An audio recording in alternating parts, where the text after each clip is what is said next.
Welcome to Price Action Live at TradersPost for August 12th, 2025. I'm one of your hosts here, Tom Hartman, alongside Mike Christensen, co-founder and CSO of TradersPost, the best trade execution platform in the universe. And we're here to trade live with you and for your entertainment. Mike, how has your, we started on Tuesday, but I didn't see you since the weekend. How's your weekend been? Weekend was good. Yeah, it was relaxing. I saw that movie Weapons on Sunday night, which I don't know if you've seen the trailers for it, but it was done by a guy named Nick. Was it Nick? Weapons. Who's the director of this one? It was Zach Kreger. That's right. And incidentally, Zach also did a movie called Barbarian, which is one of my favorite sort of like independent horror films. And he was previously an actor and comedian on The Whitest Kids You Know. And what's interesting about Weapons and Barbarian is there's like these random hilarious scenes in the movie. It's scary, there's no doubt, and it's meant to be a thriller, mystery kind of horror film. But then there's these scenes where you just can't help but crack up because you're like, what is happening right now? Sure.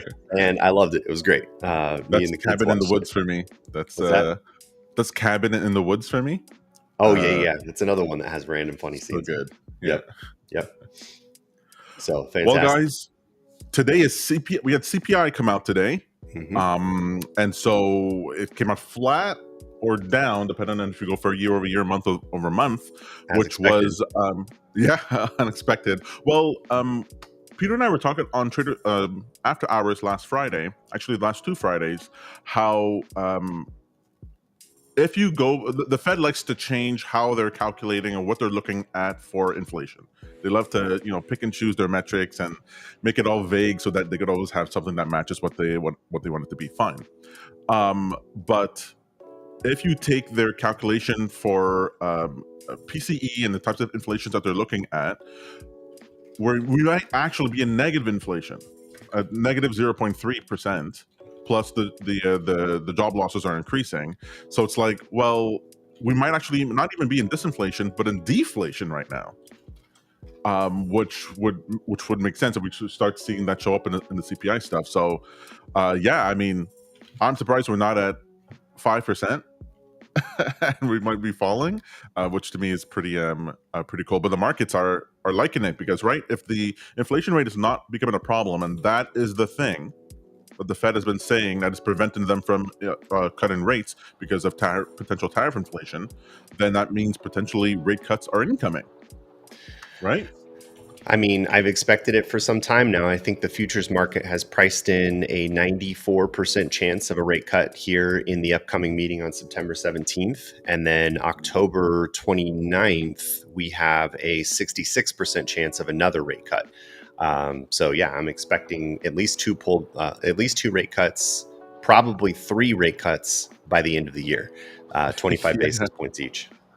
Yeah, I think JP Morgan, if it's not them, who changed their forecast for the number of rate cuts for this year. I think they're even saying 4.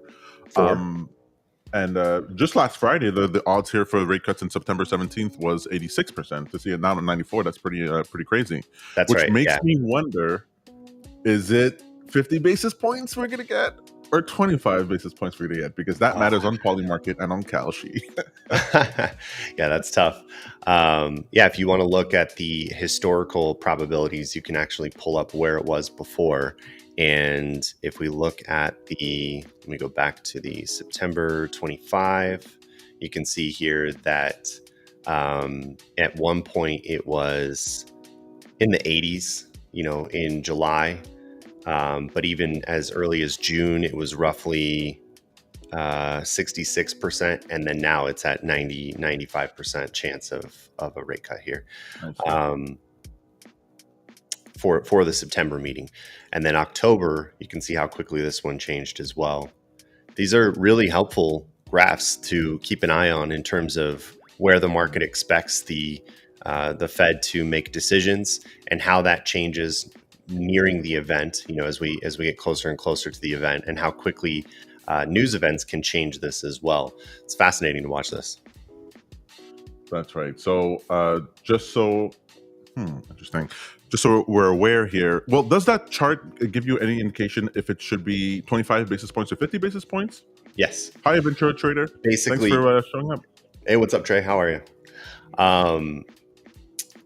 Basically, it's listing each of the basis point cuts and their probabilities changing over time, because there's a different contract that's traded, and basically they're just measuring the open interest on those, I believe, in order to calculate those probabilities.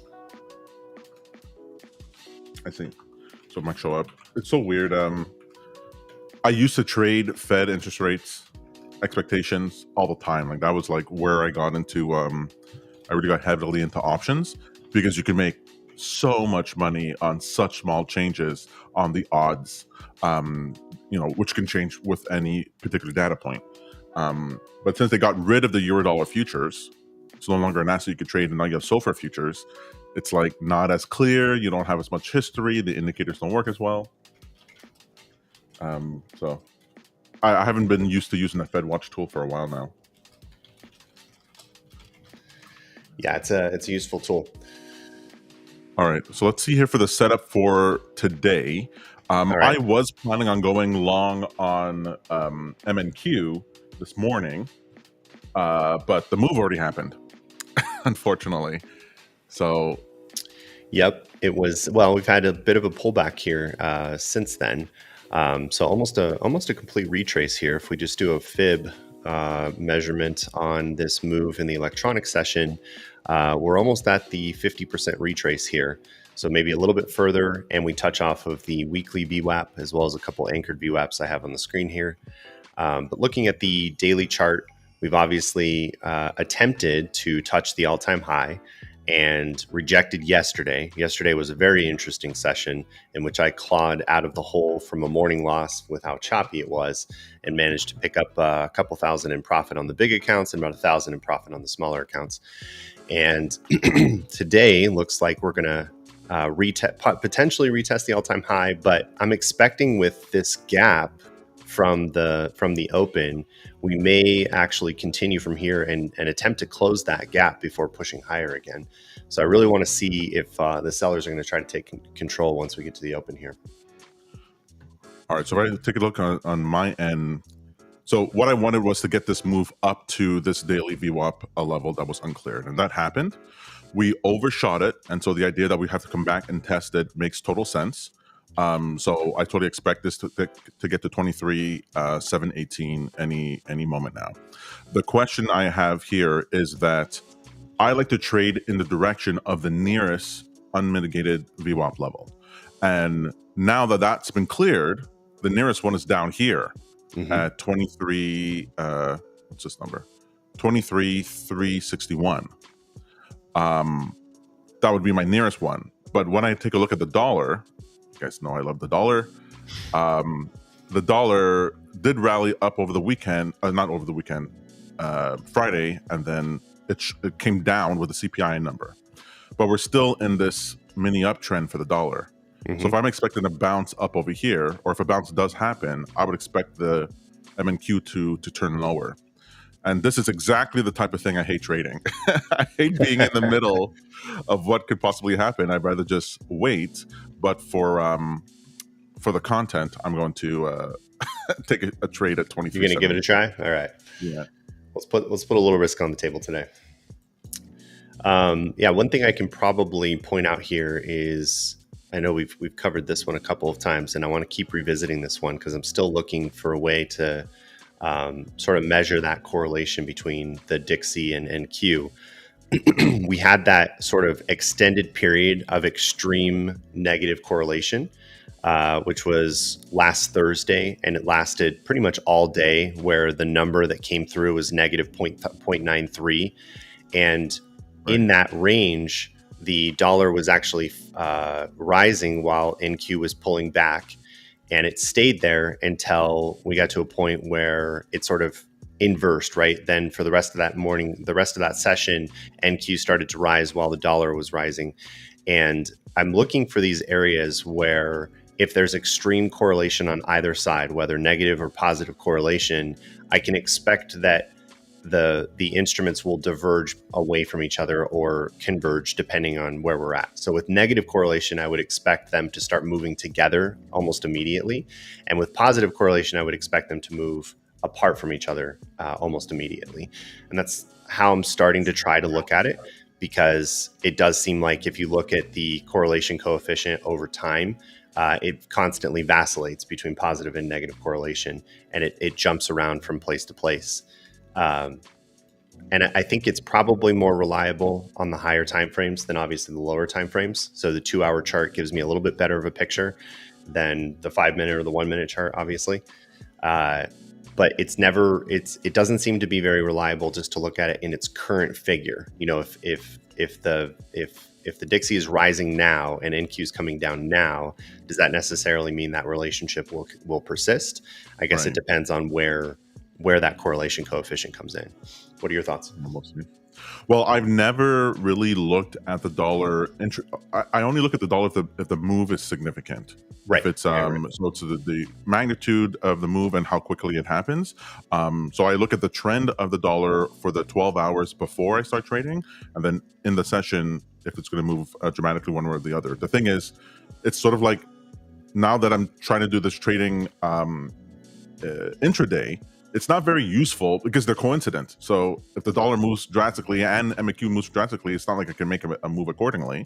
All it does is confirm to me that, hey, if the move in the dollar happened and a correlated move happened within equities, then I know it's a systemic thing.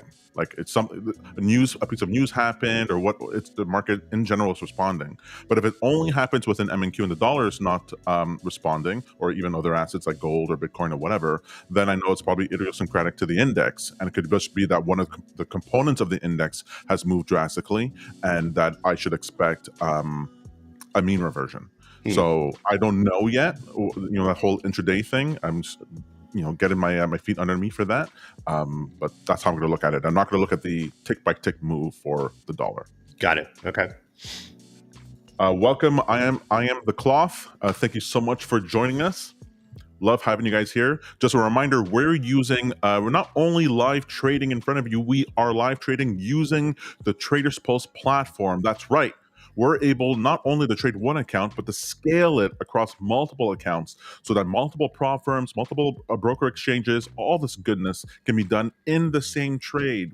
So when we take a trade, it's multiplied for me across 2 accounts, for Mike across more. And the idea here is that we want to show you how, instead of taking more risk by taking larger positions, you can scale out and make more money in that way without taking, shift the burden of the risk to something else.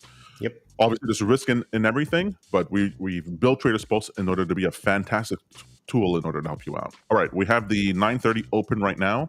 I did not get my entry yet, but I hate rushing it. Oh yeah, I'm still going to wait a few minutes here just to see how we respond to where VWAP starts to establish, and how we start to respond to some of the overnight lines. So we've got yesterday's session high, which is at 23,804. So I want to keep an eye on that number, assuming that assuming that there's some resistance there. Obviously, the weekly VWAP could be support. There's a couple of anchored VWAPs that I have here, but as usual, gaps tend to fill. So we have a fairly large gap here from the open, which is roughly 40 basis points large. And I want to see, once we establish a few candles of price action here, whether we start to attempt to close that gap. Now, I feel like it could go one of 2 moves here. Either we close the whole gap and there's a decent short here, or we close some of this gap, we fill some of this gap, and we start to move upward, which would be an explosion gap pivot. And if that happens, then we'll obviously try to get long. So this will be an interesting one. It'll be a little bit difficult to keep a longer position for the whole session unless it continues through the gap and moves beyond that. Right.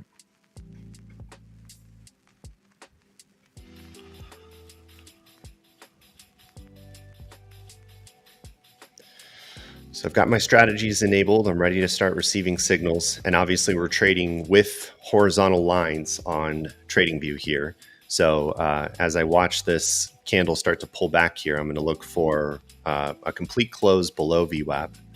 And we're starting to form that third candle of the session. I want to see where My this order one filled, closes. and it actually went through and got to TradersPost and executed at my at the prop firm before the alert showed up on on here. Interesting. I've had that happen a lot. So essentially the webhook alert gets set up on the TradingView servers in the back end. And before it can even send back the signal to you indicating that it was triggered, it's already sent the webhook off to TradersPost.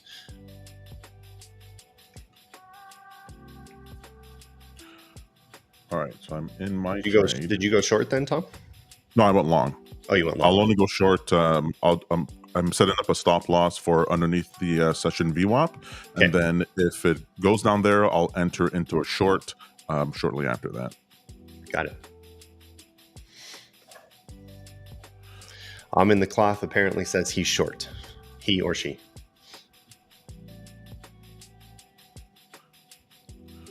When I take a look at Bitcoin, what are we doing here?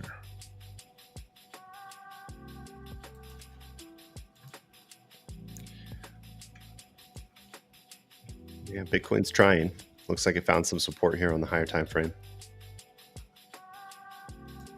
You know, it's interesting, this the copper trade here as well. It looks like it's been sideways for a while now, but it's really starting to establish some support. And since the base here, it's already up about 2.5%. But that sell-off to reprice copper has given copper attention for a while that it hasn't had in a while now.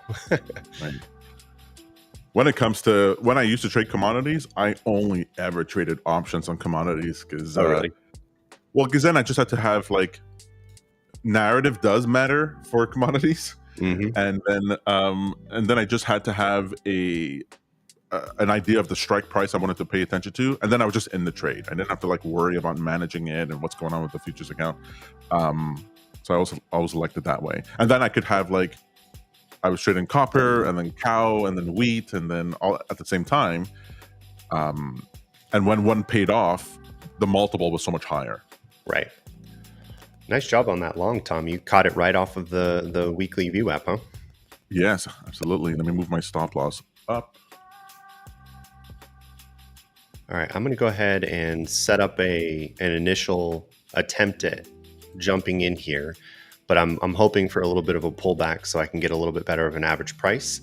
If I'm wrong, I'll wait for this candle to close, and I'll participate once we close this candle. I got about 5 more seconds. I went long because when we moved up past the daily level, the daily unmitigated level, we crossed above it. And then when we pull back to it, it's just to confirm it, and then we can go. So if we had just touched it or oscillated around here, then I would not be certain. But just felt like more of a bounce. All right, so I went ahead and went long as well. A couple areas I'm worried about. The 23,805, which is yesterday's high. I'm expecting that might show up as resistance. And then, of course, the all-time high, 23,844. I want to see how we respond there as well. We're already in kind of an overbought territory in the electronics session, and so if we continue from here, it would be pretty interesting. As I always say, all-time highs will continue until morale improves. Well, whenever I think there can't be an all-time high, I just remember 90% of all all-time highs happen within 5 days of the previous all-time high. Interesting. I don't know if I had that stat before. So the last all-time high was 12 days, 6 hours ago. Wasn't it? Yeah, 12 days exactly, yeah. Okay, so I've got another buy order set below here, just above VWAP. And if we do pull back and retest VWAP, I'm hoping to add to the position there. And then I'll set a stop below VWAP, looking to get out and remove the whole position if necessary. And then I'll try to turn around and go the other direction because I'm still kind of expecting that gap fill.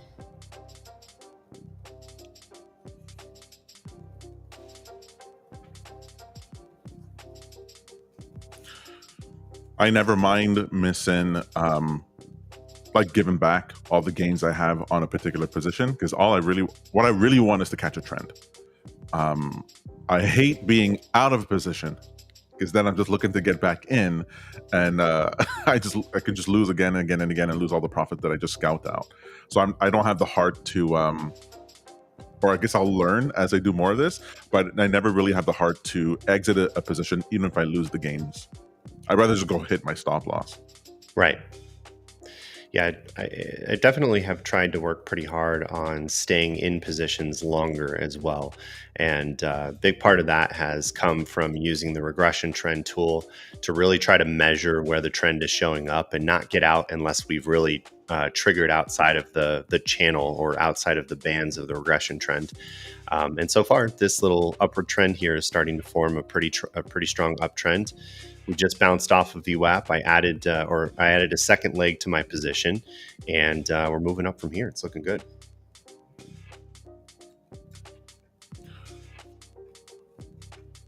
I think Cloth got stopped out. He didn't just stop out. He stop out. Oh.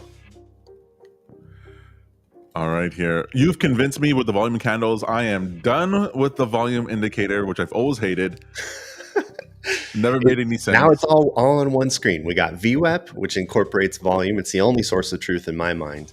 And then the volume candles, now you don't even need the volume indicator. You can see it all here on one chart. Shoot, if you could bake in ATR somehow into the candle, I wouldn't even need ATR anymore. Yeah, I even want average volume somehow to show up there as well. Yeah. I've never used the volume print. Wait, that's on the higher tier now. We have volume print candles on the professional plans for TradingView. Mm-hmm. But that to me just looks like there's just too much information going on right now. Like every candle is its own chart. It's like, oh my God, this is a little bit too much.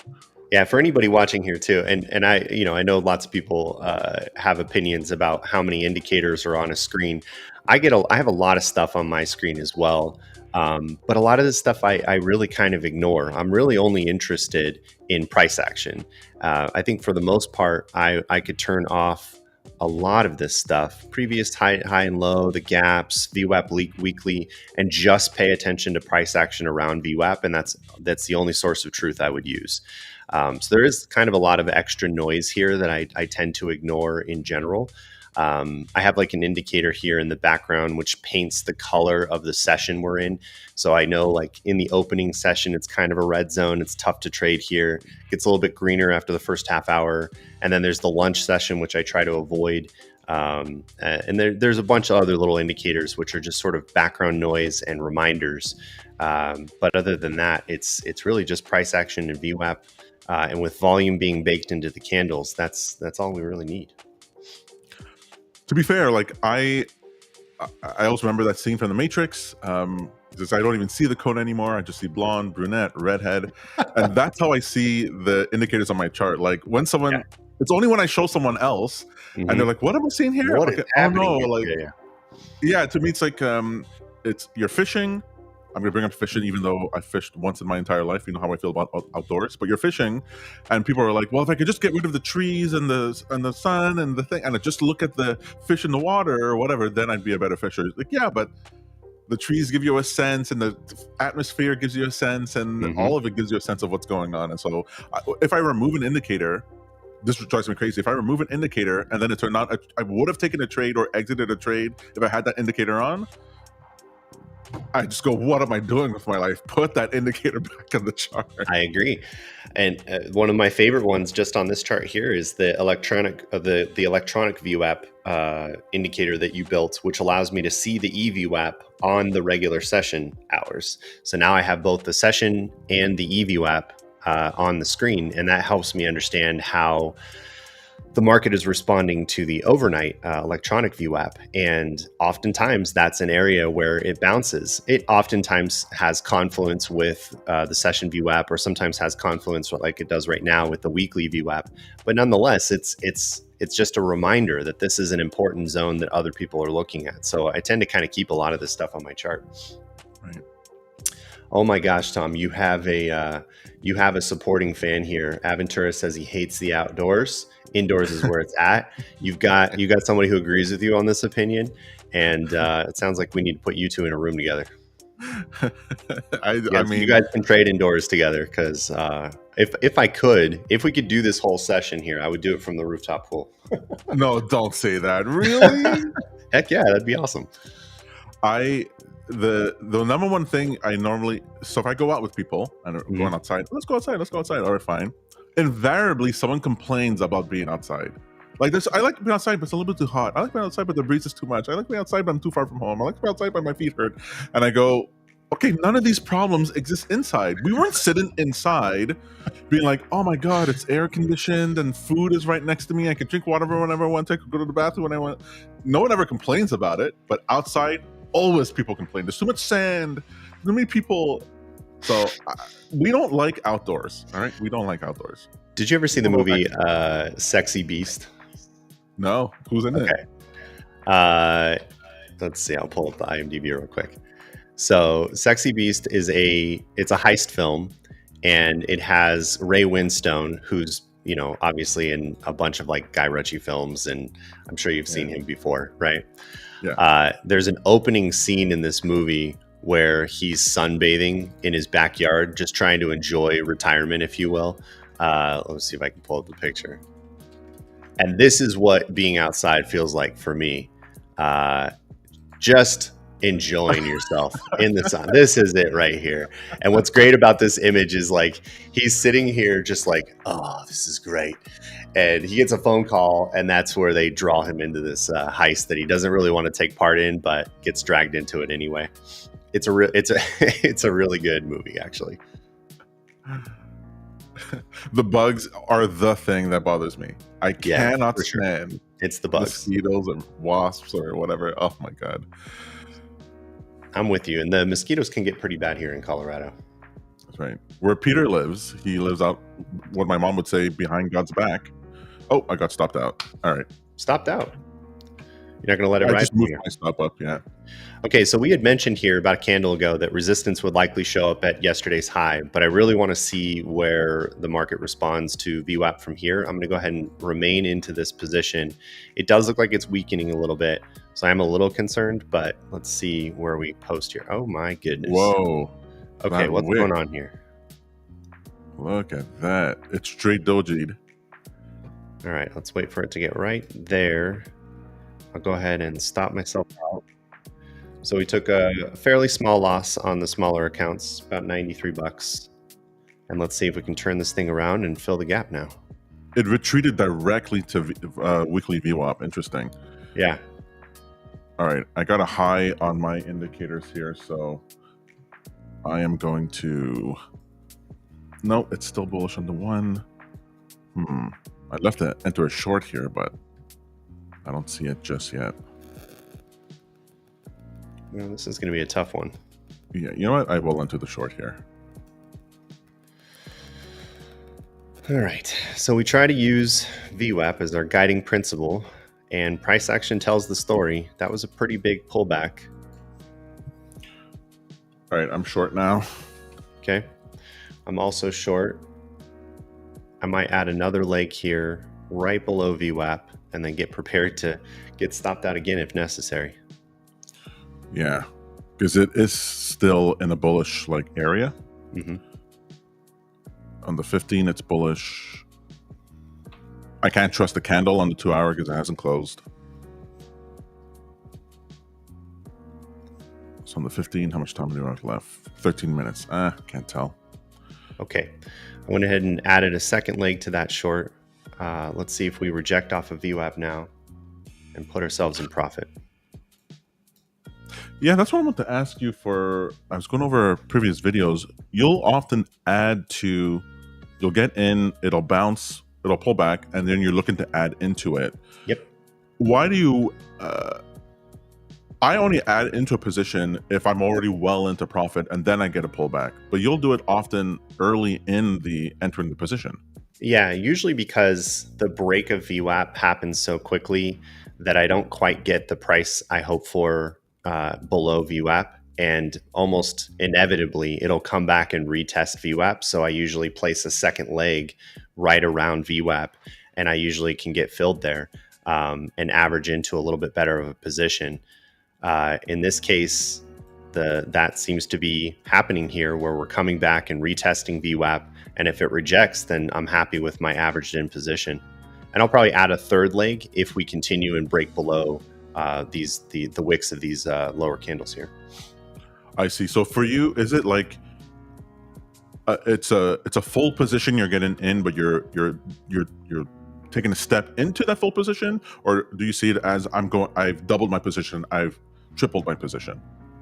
I see it as a full position is 3 legs, and I try not to take more than 3 legs. Sometimes I'll add more if the signal is really strong, but I typically just do 3. So the first is basically the initial signal, the initial confirmation of a trend in my direction or in a direction, and I'll add the second if we come back and retrace to VWAP, and I'll add the third if the trend continues. This one's a little interesting. It's kind of trying to move down. We're not quite there yet. Let's see if we can break below these wicks. So here in the back end, you were telling me I could see now that the position is closed. Yeah. Am I able to see what my P&L is for that position, for those positions? As long as you're sending signal price. Yes, I'm setting signal price. Okay. And yeah, you should see the. Hold on, Tom. I'm gonna nurse this trade here. It's coming back really strong here. Of course. So we're well into day profit now, but this is a great little trade. Let's see if we can push past all these anchored VWAPs now. No. Why did I exit? No, exit. What happened here? 1 second. Oh, I pushed the wrong thing. I moved the wrong line. Stupid Tom. So at this point, since we're really pushing down below VWAP, we're starting to fill the gap. Once again, I'm a huge fan of gap fills. I'm going to move my stop closer to break even at this point.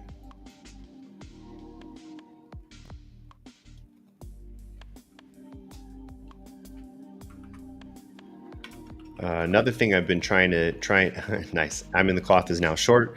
Okay, I'm glad we're all kind of like reversing our bias very quickly here together, because that's kind of the tough thing. It's actually been something that's taken me a while to get used to, is getting used to flipping my bias, because sometimes I'll walk into the market and be like, I am short only today, and then it's super bullish, and I keep trying, and I just lose the money on constantly trying to short against a long. So reversing the bias has been a big improvement in my game. So guys, we are using indicators and levels on our chart, lines on our chart, in order to enter and exit a position, because we are tying alerts to those lines. So for example, if I go to my chart over here, you'll see I have a bunch of lines on my chart: enter long, enter short, stop loss, and take profit. And if I were to right click on one of them and edit the alert, you'll see here that I have a message set up to buy this contract, and I am setting it off to my webhook URL at TradersPost. So since that setting is on the line to fire only once for crossing, what happens is that when the price crosses, the alert gets sent off to TradersPost. It gets executed at my broker, prop firm, or crypto exchange, and then the alert turns off. As we're seeing on the side here, it turns off. And then when I move the line again, TradingView will automatically reactivate that alert. So I never have to worry, one, that the alert is going to fire again and again and again and again if I have it set to only once. And just moving it will then recreate that alert for me. It's super convenient, super fun, and I'm able to just get in and out of positions however I want. And I haven't even set up the alerts in more complex ways. I could set it up so that instead of having to have one line to exit a position and another one to enter into a position in the other direction, I can have one alert that swaps my position. Which would be which is interesting in its own right. So there's all kinds of different things we can do, but we're using TradersPost in order to do it. Look at you, Mike. You are raking it in. So far, so good. Gap hasn't filled yet. That's right. So we've closed below the weekly VWAP, closed below one of my pivot anchored VWAPs. We're about ready to see if this green anchored VWAP is support.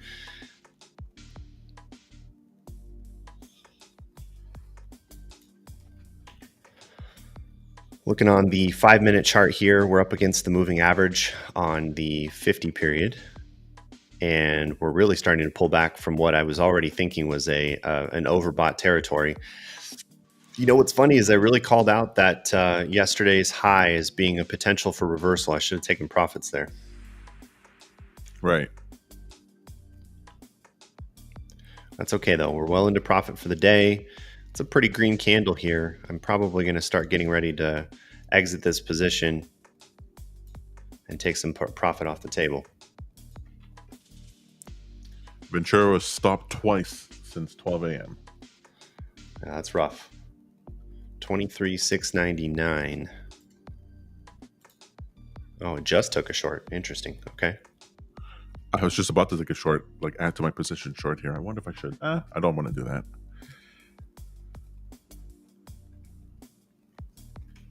Look at that 2-hour candle.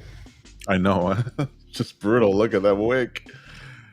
Okay. But it hasn't closed yet. I do not trust candles until they close.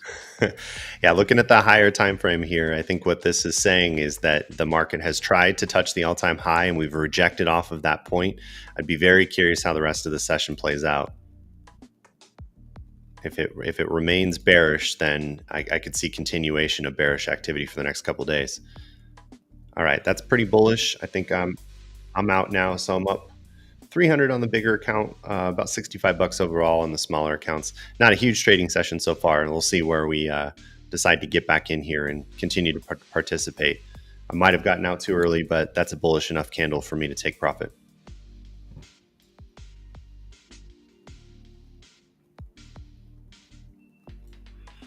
Alrighty, when I take a look at, I love looking at correlated assets, Bitcoin.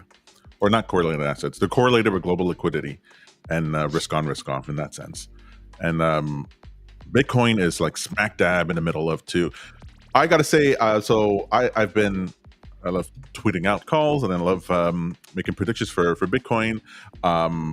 This move up was like so textbook how it actually occurred. And Bitcoin often on Mondays, I call it Marauder Monday, because Bitcoin will often move in a direction that completely wrecks like whatever positions people are in. And then for the rest of the week, it'll move in the opposite direction of whatever it did between Monday and Tuesday morning. But right now we're right in the middle of two levels here at 120 for Bitcoin. And then down here, which is my weekly target of 115.7. And so I'm actually expecting Bitcoin to get down here this week. I'm hoping Bitcoin gets down here this week. And so that doesn't make me very bullish for MNQ. It makes me go, okay, well, it's not that it happens one for one, but I wouldn't be surprised if that's what happened. That the MNQ would just fall all the way down to 23,331. In fact, I want to get into a short in order to find that. Are you going to do that on BTC or MBT? No. I don't short. I don't short Bitcoin if I can avoid it. I just get in. I have a limit order there, but for MNQ, maybe I will short. Got it. I think I might actually. Let's see here. At 23,754. I actually have to modify my level so that I also have levels that only that act as a stop limit or a stop order, so that I want the price to cross down, and then only when it pulls back up to the line and crosses back over it does it actually enter the position. That's normally how I trade with stop limit orders. Got it. One quirk here of line trading in TradingView is that even if you put your line on the wick of a candle and it hasn't crossed that price yet, it may still enter a position. That's just the way TradingView's alert system works for lines. So you have to be aware of that. All right, I'm gonna go ahead and add back in here. I'll try to average if it comes back up. I'll add right below VWAP. But honestly, right now it looks like we're gonna go ahead and continue this downtrend. Yeah, I entered a short as well. That's a nice bearish candle. Not an excellent downtrend from peak, but or from the pivot, but we'll keep an eye on it. It could be much, much larger for the rest of the session.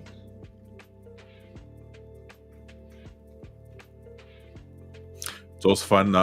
Oftentimes, later on in the day, in the TradersPost Slack, will call out if we were right about the move at the end of the day or whatever. You know, we're busy with other stuff. We're like, hey, it actually got here. Oh, I was actually totally wrong.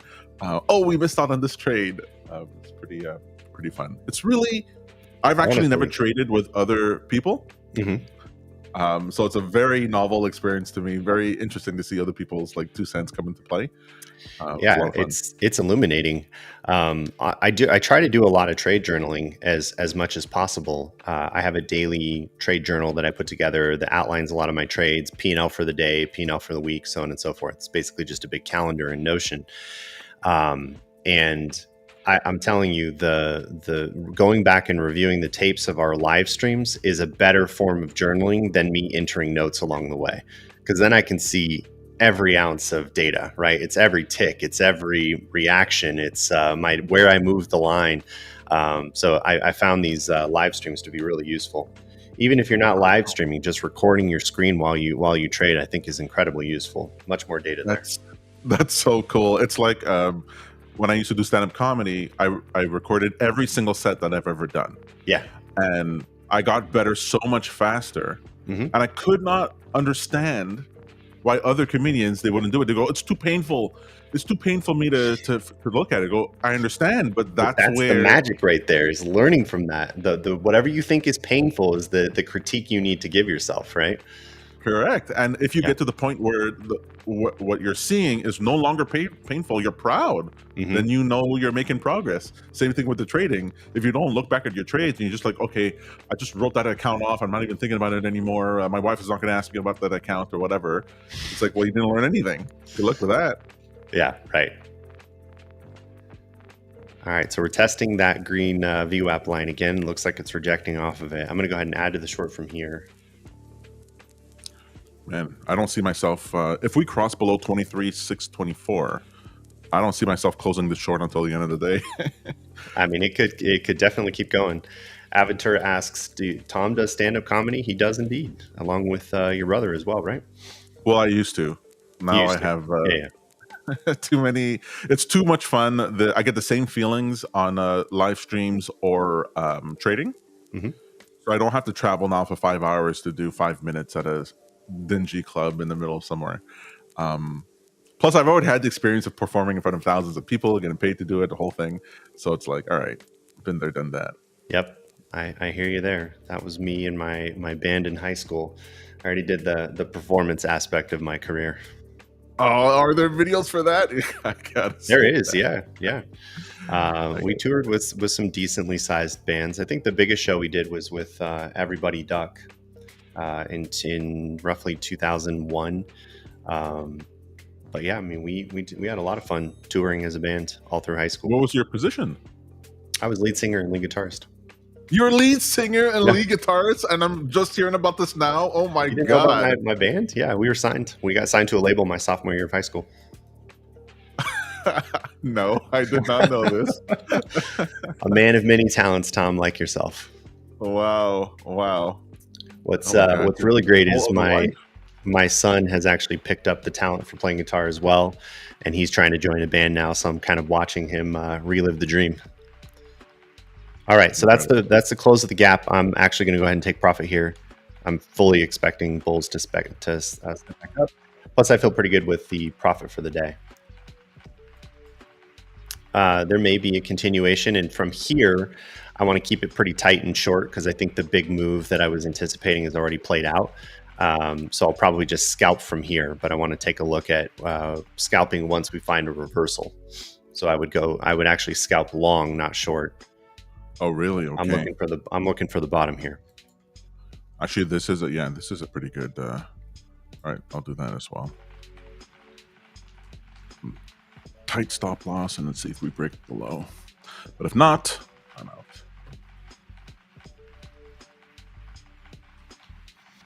Oh, nice. I was actually down this morning because I had traded last night, and now I'm up for the day. Up 143 on both accounts. Nice. Yeah, I want to say I might have been a little early, but I'm looking at the higher time frames, and this has been a consistent support area. It's a pretty Yeah. bullish candle here. Bounced right off of that anchored VWAP. We've already closed the gap. I obviously expect buyers to show up at the gap close. But if we see a continuation from here, maybe I scalp. I don't know. I'm really, it's so hard for me to want to do it. The scalp trades are a really risky trade. I'm putting on a large size, especially on the larger accounts. It's 5 minis at a time. On the smaller accounts, it's 1 mini. And, I'm risking anywhere between $200 and $500 or $600 on one trade.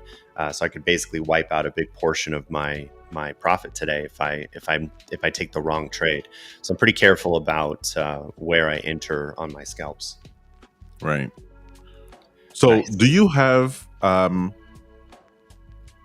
if I have a certain feeling that happens with a certain constellation of like reasons why I should get in or out, and I have that feeling, I go, oh, that feeling means I should just not do this. If it could be good, could be not, but the feeling comes with like this hesitancy, and I'm just calculate how much of my gain do I want to lose. I go, I'm out of here. I'm done. I don't trade anymore. I'm with you. I think honestly, yesterday was almost one of those days. I did identify the chop early in the morning, and once again, as you guys have seen probably in my live sessions, I'll identify the chop and still trade the chop. I don't know why I do it. It's the dumbest thing on the planet, but I did it anyway, put myself in a hole, and then finally a trend shows up from the top, and that's when I knew it was time to get serious about trading again. But definitely I had a feeling early on that it was like, this, you shouldn't be in here. What are you doing? Why are you chasing trades right now?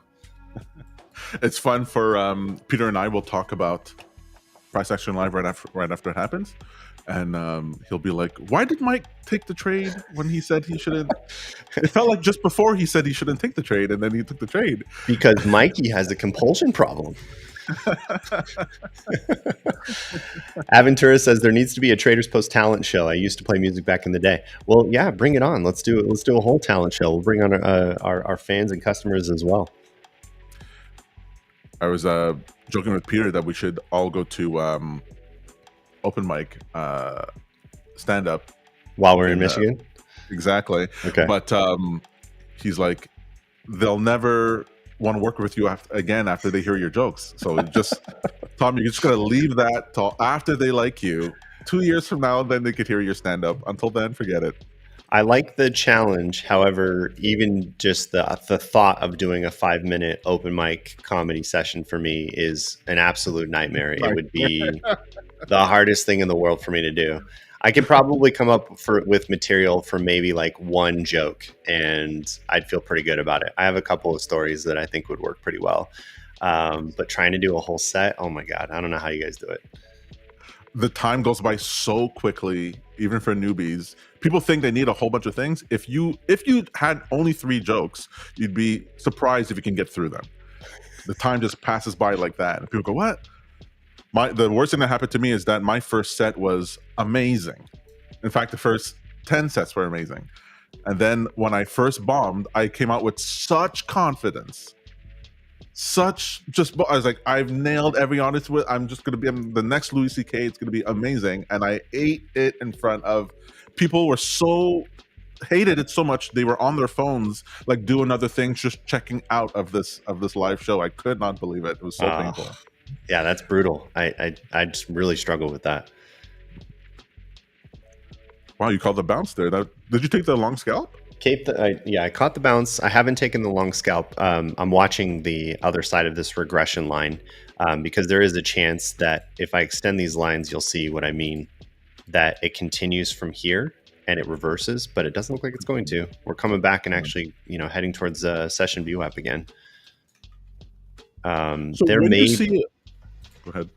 I was going to say there may be a small scalp here. Again, I don't feel comfortable with price action right now. ATR is a little high. It's at 48 at the moment. I use 2x ATR, by the way, so it's technically 25. But I try not to get into scalps unless ATR is a little bit lower. I want to see it in the 10s or 20s if you multiply by 2. I try to take measures of ATR and only get in when I know that I'm not going to get immediately stopped out, because I'm only risking 20 points to make 15 points. And if ATR is in the 40s right now, I could get stopped out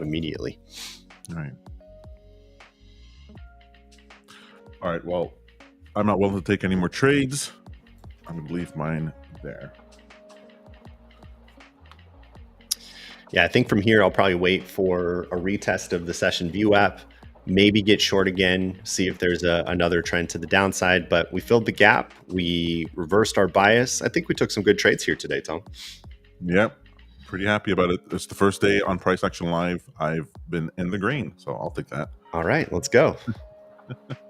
Okay, so we have a few things we need to plan now. Now we got to do our stand-up session with the entire team. For those who don't know, everyone on the team is meeting in Michigan this week. We're going to be connecting Thursday night and through to Sunday or Saturday night. And apparently now we need to schedule a session to go to a stand-up comedy local or open mic night or something like that. Everybody's got to bring their best. You and Peter are going to shine, and the rest of us are going to be like, this is absolutely terrible. I'm so sorry, guys, that I'm doing this and ruining your night. Well, we got to do karaoke if you're a lead singer. All right, we can do karaoke. I'm down for that. Oh wow, you really call that bounce there. Jesus, criminy. Yeah, just looking at the 2-hour chart, I saw how many times we had tested support there right around that zone. And anchored VWAP was obviously confirming it. That anchored VWAP right here, the red guy. Right. Okay. But now the next prediction here is that we still reject off of session VWAP and we continue down. I was just about to think about entering the short. I go, oh no, I know this feeling. Don't do it, Tom. Ooh, I don't know. Maybe not. Let's take a look at this here. So taking a look at the 5-minute trend, we posted a higher low and we're about ready to close above our moving averages and the weekly VWAP. I would say if we close above 23,720 or so, which would also confirm the session VWAP, that we actually push up from here. Yeah. But let's see. So this is a short, no? No, I'm not there yet. Obviously, I wanted to see where the candle's printed. Right. But if we were to print and close above VWAP from here, I'd obviously get long again. Oh, I see. Well, Bitcoin is doing its Superman thing. It's trying to get above this trend line, but I don't know. I'm in the middle. Forget it. I'll short from on top. Because I like taking turn, like the turn, but not like trying to predict where in a trend the bullishness starts. Like I can't handle that. This is that exact feeling we were just talking about, Tom. If I'm uncertain or indecisive, I can't pick a direction, or I'm scared, I'm not going to get in. I want to get in when I'm confident and I'm ready to manage the position and accept the loss. I think that's a constant process of evaluating your feelings before you get into a trade to make sure that you're not just throwing trades around for no reason. You guys have seen me do it on the live stream, and that's one of the things I'm trying to learn, as quickly as possible and stay more consistent with, is not taking trades until it feels right. That's right. All right. So you're happy to leave it here for today? We can leave it here for today. It was a nice, clean little session. We obviously took a little bit of loss early on, but recovered from it and then some. And it was a nice short from the open here and closed the gap.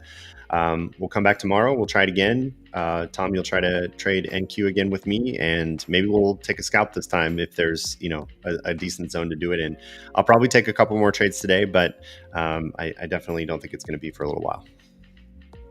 Awesome. So that's it for Price Action Live today. We'll be back tomorrow morning at 9:15 a.m. Eastern Standard Time. Please like and subscribe so you get notified for when we go live, because we love having you here. As always, you can go to TradersPost.io in order to sign up for your trial if you haven't used the platform before, and you can see the awesome power of account scaling, of position size scaling, and all the wonderful things that TradersPost has built for you. But until tomorrow, we say, as always, happy trading. Cheers, everyone.